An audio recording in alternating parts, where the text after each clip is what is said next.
ഇതാണ് മുള്ളങ്കി, മുള്ളങ്കി ഉപ്പേരി.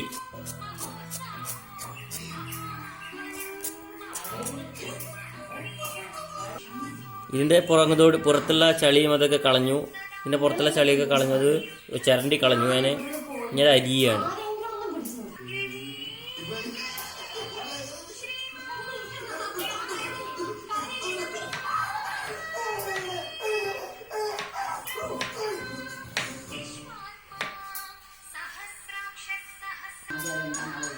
മുള്ളങ്കി അരിയൽ കഴിഞ്ഞു. ഇനി ഉള്ളി അരിയാണ്.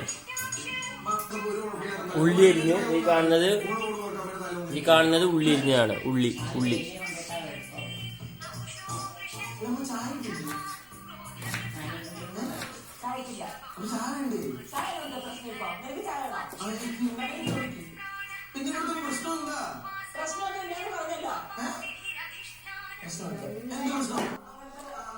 മുള്ളങ്കി വെള്ളത്തിലിട്ട് വേവിക്കാം നമുക്ക്.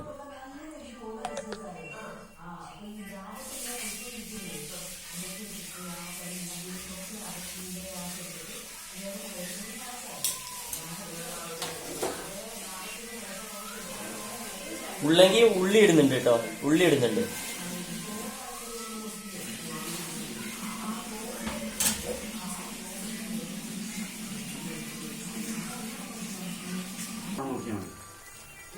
മുള്ളങ്കി വെന്തുകൊണ്ടിരിക്കുകയാണ്. മുള്ളങ്കിയും ഉള്ളി വെല്ലുള്ളി സവാള.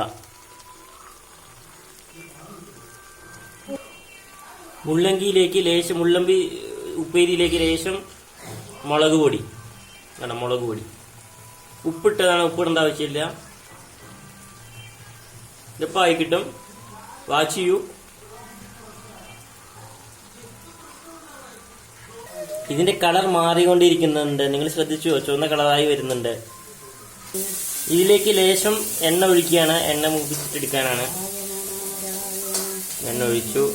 ഇനി കറിവേപ്പില കൊണ്ടുവന്നിടണം.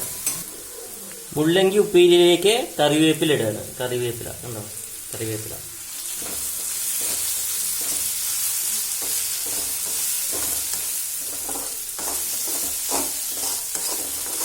ഇത് നമുക്ക് എടുക്കാനായി നമുക്കിത് എടുക്കാം. മുള്ളങ്കി ഉപ്പേരി വാങ്ങുകയാണ്. ഇത് അടുപ്പത്തുനിന്ന് വാങ്ങുകയാണ്. ഇതിന്റെ ഉപ്പേരി ആയി കഴിഞ്ഞു. നമുക്കിത് രുചിച്ച് നോക്കാം. ഇത് പ്രത്യേകതരം മണമാണ് കേട്ടോ ഇതിന്.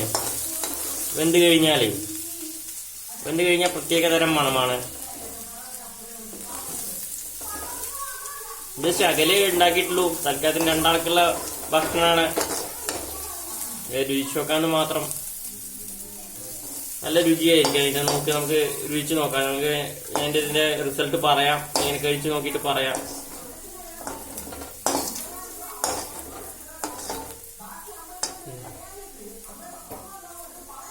ഇതാണ് മുള്ളങ്കി തീയൽ അല്ലെങ്കിൽ മുള്ളങ്കി ഉപ്പേരി എന്ന് പറയും. നമുക്കിത് കഴിച്ചു നോക്കാം. വ്യൂവേഴ്സ്, ഇതാണ് മുള്ളങ്കി തീയൽ. നമുക്ക് രുചിച്ച് നോക്കാം എങ്ങനെയുണ്ടെന്ന്. ഓ, അടിപൊളി. നമ്മൾ കുമ്പളങ്ങ ഉപ്പേരിയൊക്കെ ഉണ്ടാക്കി കഴിക്കില്ലേ, അതേപോലത്തെ രുചിയാണ്. നല്ല രുചിയുണ്ട്. ഇതിൻ്റെ ഉള്ളിൽ വെള്ളം നിറയെ, ലിക്വിഡ് നിറയെ ഇരിക്കുന്നുണ്ട്. അതുകൊണ്ട് രുചിക്കാനും നല്ല രസമാണ്. നല്ല രസമുണ്ട് കേട്ടോ. ഞാനത് ഫസ്റ്റ് ടൈമാണ് മുള്ളങ്കി ഉപ്പേരി ഉണ്ടാക്കി കഴിക്കുന്നത്. നിങ്ങളും വീട്ടിൽ ട്രൈ ചെയ്ത് നോക്കൂ. രുചികരമായ ഭക്ഷണങ്ങൾ ഉണ്ടാക്കൂ. Okay, thank you. വാച്ച് ചെയ്യൂ, സബ്സ്ക്രൈബ് ചെയ്യൂ, കമന്റ് ചെയ്യൂ. Thank U.